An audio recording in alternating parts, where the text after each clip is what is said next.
আসসালামু আলাইকুম রহমতুল্লাহি ওয়া বারাকাতুহু। শুরু করছি খোলাসাতুল কোরআন, পবিত্র কোরআনের মর্মকথার ৬ষ্ঠ পর্ব। আল কোরআনুল কারিমের পঞ্চম পাড়ার শেষে মুনাফিকদের নিন্দা করা হয়েছে, তাদের মর্মন্তুদ শাস্তির ধমক দেওয়া হয়েছে। এ কারণে ৬ষ্ঠ পাড়ার শুরুতে বলা হয়েছে, আল্লাহ তাআলা কোনো মন্দ কথা প্রকাশ করা পছন্দ করেন না। তবে যদি কোনো ক্ষতির আশঙ্কা থাকে কিংবা মন্দ কথাটি কোনো জালেমের সাথে সম্পর্কিত হয়, তাহলে তার সমালোচনা করার সুযোগ রয়েছে। তাই আল্লাহ তাআলা মুনাফিকদের মুখোশ উন্মোচন করে দেয়াতে আশ্চর্যের কিছু নেই। এছাড়াও পঞ্চম পাড়ায় এই সূরার যেসব গুরুত্বপূর্ণ বিষয়গুলো আলোচনা করা হয়েছে তার মধ্যে আছে ইহুদিদের ভ্রান্তি এবং খ্রিস্টানদের ভ্রান্তি। ইহুদিদের ভ্রান্তি, মুনাফিকদের সমালোচনা করার পর ইহুদিদের অপরাধের কথা তুলে ধরা হয়েছে, কেননা অপরাধের দিক থেকে তারা ছিল মুনাফিকদের ভাই। তাদের একটি অপরাধ হচ্ছে তারা হজরত ঈসা আলাইহিস সালামকে হত্যার পরিকল্পনা করেছিল, কিন্তু আল্লাহ তাআলা তাকে হেফাজত করেছেন এবং সম্মানের সাথে তাকে আকাশে উঠিয়ে নিয়েছেন। খ্রিস্টানদের ভ্রান্তি, ইহুদিদের পর আহলে কিতাবদের অপর সম্প্রদায় খ্রিস্টানদের আলোচনা করা হয়েছে। তাদের সবচেয়ে বড় ভুল বিশ্বাস ছিল যে আল্লাহ এক নয়, বরং তিনি তিন সত্তার, পিতা, পুত্র ও রুহুল কুদুসের সমন্বিত রূপ। খ্রিস্টানদের বোঝানো হয়েছে, তোমরা ধর্মের ক্ষেত্রে বাড়াবাড়ি করো না। ঈসা আলাইহিস সালামকে তার মূল মর্যাদা থেকে বড় করো না। তোমরা বলো না যে খোদা তিনজন। যখন ঈসা আলাইহিস সালাম নিজেই আল্লাহ তাআলার সামনে নিজেকে দুর্বল ভাবেন, তার উপাসনা করতে তিনি কোনো লজ্জাবোধ করেন না, বরং সম্মানবোধ করেন, তাহলে তোমরা কে যারা ঈসা আলাইহিস সালামকে খোদা সাব্যস্ত করছো? কয়েকটি বিধান। এই সূরার শুরুতে নারীদের বিষয়াদি, নিকটাত্মীয় ও উত্তরাধিকারদের অধিকারসমূহের প্রতি যত্নবান হতে বলা হয়েছিল। সূরার শেষে বিষয়টি পুনরায় আলোচনা করা হয়েছে। সূরা মায়েদা, এটি মাদানী সূরা, আয়াত সংখ্যা ১২০, রুকু সংখ্যা ১৬। নামকরণ, এই সূরায় যেহেতু দস্তরখানের আলোচনা এসেছে, এ কারণে একে মায়েদা নামকরণ করা হয়েছে। সূরা মাইদা সর্বশেষ সূরা, মদিনায় হিজরত করার পর এটি অবতীর্ণ হয়। কোনো কোনো রিওয়ায়াতে আছে, আয়েশা রাদিয়াল্লাহু তাআলা আনহা বলেন, সূরা মায়েদার একটি আয়াত সর্বশেষ নাজিল হয়েছে। এই সূরায় হালাল হারামের বিভিন্ন বিধান এবং 3টি ঘটনা বর্ণিত হয়েছে। এই সূরার একটি বিশেষত্ব হচ্ছে এর একটি আয়াত বিদায় হজের সময় রাসূল সাল্লাল্লাহু আলাইহি সাল্লামের উপর অবতীর্ণ হয়, যাতে দিন পূর্ণ হয়ে যাওয়ার ঘোষণা দেওয়া হয়েছে। এটা সেই আয়াত যার ব্যাপারে এক ইহুদি হযরত ওমর রাদিয়াল্লাহু আনহুকে বলেছিল, আমিরুল মুমিনিন, এই আয়াত যদি আমাদের উপর অবতীর্ণ হতো তাহলে আমরা সেই দিনটিকে ঈদের দিন ঘোষণা করতাম। ওমর রাদিয়াল্লাহু তাআলা আনহু বলেন, আমি সেই দিনটির কথা জানি এবং যেই সময় অবতীর্ণ হয়েছে সেই সময়ের কথাও জানি। শুক্রবার আরাফার দিন সন্ধ্যায় রাসূল সাল্লাল্লাহু আলাইহি সাল্লামের উপর আয়াতটি অবতীর্ণ হয়। এই দিন যেন আমাদের দুটি ঈদ একত্র হয়েছিল। ৬ষ্ঠ পাড়ায় সূরা মায়েদার যেসব গুরুত্বপূর্ণ বিষয় আলোচনা করা হয়েছে নিম্নে তা উল্লেখ করা হলো। অঙ্গীকার পূর্ণ করার নির্দেশ, এই সূরার শুরুতে মুমিনদের মানুষ ও রবের মধ্যে বা মানুষ মানুষের মধ্যে সম্পাদিত সকল বৈধ চুক্তি ও অঙ্গীকার পূরণ করার নির্দেশ দেওয়া হয়েছে। যেন এই সূরায় আল্লাহ তাআলা বান্দার উপর যেসব বিষয় ফরজ করেছেন এবং ক্রয় বিক্রয়, শরিকানা ব্যবসা, ভাড়া, বিয়ে শাদী সহ সকল প্রকার চুক্তির আলোচনা করা হয়েছে। ইসলামের চুক্তি ও অঙ্গীকারের প্রতি গুরুত্বারোপের বিষয়টি এর মাধ্যমে সুস্পষ্ট হয়ে ওঠে।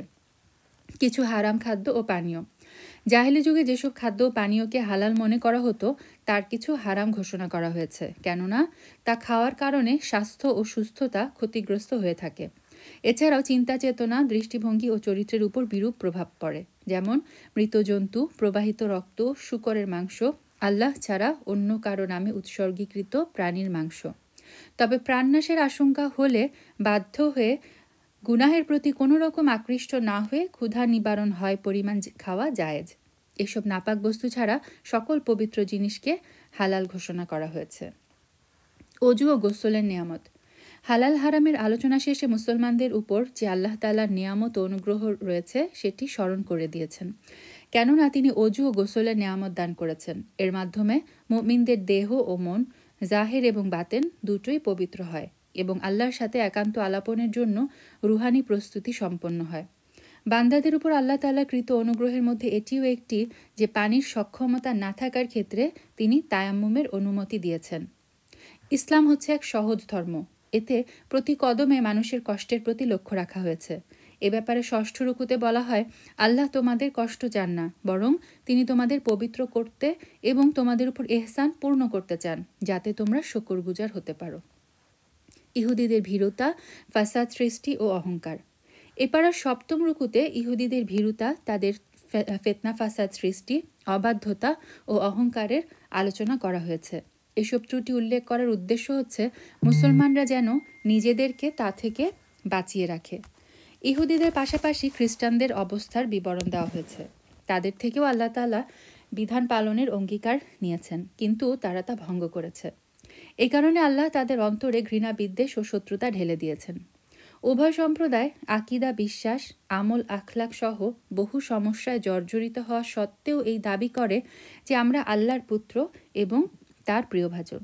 তাদের এই দাবি খণ্ডন করতে বলা হয়েছে, যদি তোমরা প্রকৃতপক্ষেই আল্লাহ তাআলার প্রিয় পাত্র হয়ে থাকো, তাহলে আল্লাহ কেন গুনাহের কারণে তোমাদেরকে শাস্তি দেন? তাদের দাবি খণ্ডনের পর এই নিন্দা দীনুল হক ও খতমুল আম্বিয়া মুহাম্মদ সাল্লাল্লাহু আলাইহি সাল্লামের উপর ঈমান আনার জন্য তাদেরকে দাওয়াত দেওয়া। অষ্টম রুকুতে বলা হয়, হযরত মুসা আলাইহিস সালাম ইহুদিদের প্রথমে আল্লাহ তাআলার অনুগ্রহের কথা স্মরণ করার নির্দেশ দিয়েছেন। তারপর তাদের পবিত্র ভূমি ফিলিস্তিনে প্রবেশ করার ব্যাপারে উৎসাহিত করেন। কিন্তু এইসব দুরাচারী এই উৎসাহ দানের কারণে মুসা আলাইহিস সালামের সাথে ঠাট্টা বিদ্রূপ শুরু করে। তারা বলে, মুসা, আমরা এই শহরে কখনো প্রবেশ করব না, যতক্ষণ না সেখান থেকে আমালিকারা বের হয়। তুমি এবং তোমার প্রতিপালক গিয়ে তাদের সাথে যুদ্ধ করো, আমরা এখানেই বসে রইলাম। বনি ইসরায়েলের এই অবাধ্যতার কারণে আল্লাহ তাআলা তাদেরকে এই শাস্তি দিলেন যে 40 বছরের জন্য তারা ফিলিস্তিনে প্রবেশ করতে পারেনি। তারা সিনাই মরুভূমির ছোট্ট একটি এলাকায় ঘুরপাক খেতে থাকলো। সামনে যাওয়ার কোনো পথ পাচ্ছিল না, মিশরেও ফিরে যেতে পারছিল না। মুসা আলাইহিস সালাম, হারুন আলাইহিস সালাম, ইউশা আলাইহিস সালাম এবং কালিব আলাইহিস সালামও তাদের সঙ্গে ছিলেন। তাদের এই বরকত ও দোয়ায় আল্লাহ তাআলা তাদের প্রতি বিভিন্ন রকমের নেয়ামত অবতীর্ণ করতে থাকেন। রোদ থেকে রক্ষা করার জন্য মেঘের ছায়া দেওয়া হয়, ক্ষুধা নিবারণের জন্য মান্না ও সালওয়া নাজিল করা হয় এবং তৃষ্ণা মেটানোর জন্য পাথর থেকে 12টি ঝর্ণাধারা চালু করা হয়। বনি ইসরায়েলের এই বাস্তুহারা জীবন ছিল তাদের উপর আল্লাহ তাআলার এক আযাব, কিন্তু এটাকে আল্লাহ তাআলা উল্লেখিত মহাপুরুষদের জন্য আত্মিক প্রশান্তির উপকরণ বানিয়ে দেন। হারুন আলাইহিস সালাম এবং মুসা আলাইহিস সালাম যথাক্রমে এই মরুভূমিতেই ইন্তেকাল করেন। তারপর ইউশা আলাইহিস সালামকে নবী বানানো হয় এবং শামের কিছু এলাকা তার নেতৃত্বে এবং কিছু এলাকা শামবিল আলাইহিস সালামের আমলে তালুতের নেতৃত্বে বিজিত হয়। এভাবে আল্লাহ তাআলা এই ভূখণ্ডটি বনি ইসরায়েলকে প্রদান করার যে প্রতিশ্রুতি দিয়েছিলেন তা পূরণ করেন। হাবিল কাবিলের ঘটনা। বনি ইসরায়েলের অবাধ্যতা ও নাফরমানির আলোচনার পর নবম রুকুতে আদম আলাইহিস সালাম ও তার 2 ছেলে হাবিল কাবিলের ঘটনা বর্ণনা করা হয়। কাবিল হিংসাবশত আপন ভাই হাবিলকে হত্যা করেছিল।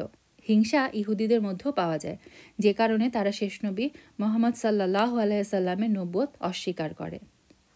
ডাকাত, রাষ্ট্রদ্রোহী ও বিশৃঙ্খলাকারীদের শাস্তি। এই ঘটনার সাথে কিছুটা মিল থাকার কারণে ডাকাত, রাষ্ট্রদ্রোহী, পৃথিবীতে বিশৃঙ্খলাকারী লোকদের শাস্তির আলোচনা করা হয়েছে। তাদের কাউকে শুলে চড়ানো হবে, কাউকে হত্যা করা হবে, উল্টা দিক থেকে কারো কারো হাত পা কেটে দেওয়া হবে। চোরের হাত কাটার নির্দেশ। দশম রুকুতে পুরুষ চোর ও নারী চোরের হাত কেটে ফেলার নির্দেশ দেওয়া হয়, কেননা এরা রাষ্ট্রের নিরাপত্তা ও শান্তিতে বিঘ্ন সৃষ্টি করে থাকে। এই কারণে তাদেরকে এমন শাস্তি দেওয়া আবশ্যক যার মাধ্যমে অন্যরাও শিক্ষা লাভ করতে পারে।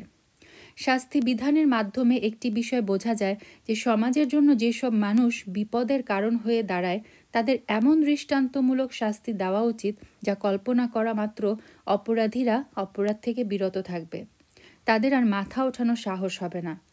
কিছু হাত কাটার মাধ্যমে যদি লাখো মানুষ নিরাপদে জীবনযাপন করতে পারে তাহলে তাতে লোকসানের কি? অপরাধের সয়লাবে গোটা বিশ্ব আর জাহান্নামে পরিণত হয়েছে। এই অবস্থা চিৎকার করে মুসলমানদের ইসলামী বিধান ও হুদুদ বাস্তবায়ন করার প্রতি আহ্বান জানাচ্ছে। মুনাফিক ও ইহুদিদের বিধান। ডাকাত, ব্যভিচারী, চোর, হাঙ্গামা সৃষ্টিকারীদের বিধান বর্ণনা করার পর ফিতনাবাজ 2 সম্প্রদায়ের আলোচনা করা হয়েছে। তারা হচ্ছে মুনাফিক ও ইহুদি। প্রথম গোষ্ঠীর আলোচনা করা হয়েছে সংক্ষেপে, আর দ্বিতীয় গোষ্ঠীর আলোচনা বিস্তারিতভাবে এসেছে। বলা হয়েছে, হে রাসূল, তাদের জন্য দুঃখ করবেন না যারা দৌড়ে গিয়ে কুফরে পতিত হয়, যারা মুখে বলে আমরা মুসলমান অথচ তাদের অন্তর মুসলমান নয়, এবং যারা ইহুদি, যারা অধিক মিথ্যা শ্রবণকারী, যারা অন্য দলের গুপ্তচর, যারা আপনার কাছে আসেনি।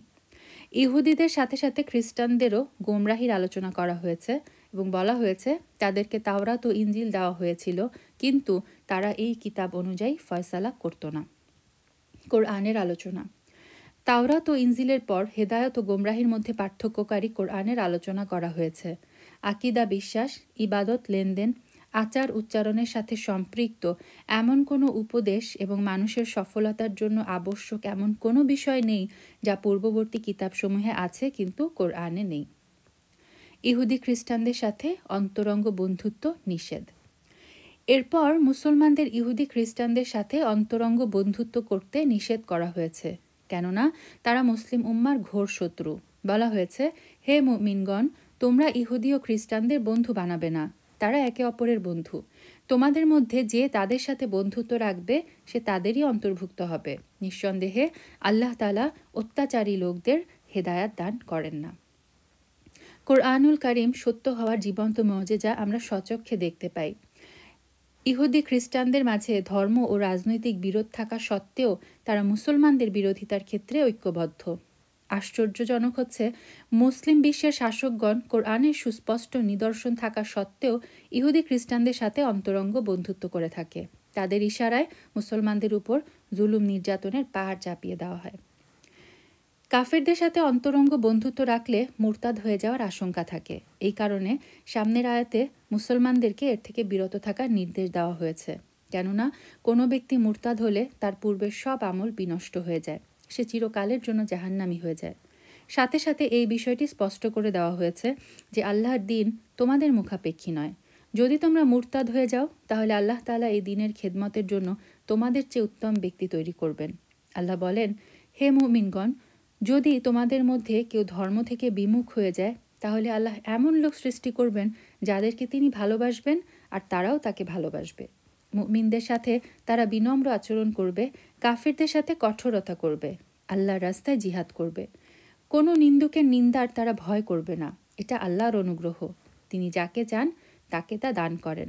আল্লাহ তাআলা প্রাচুর্য দানকারী, সর্বজ্ঞাত।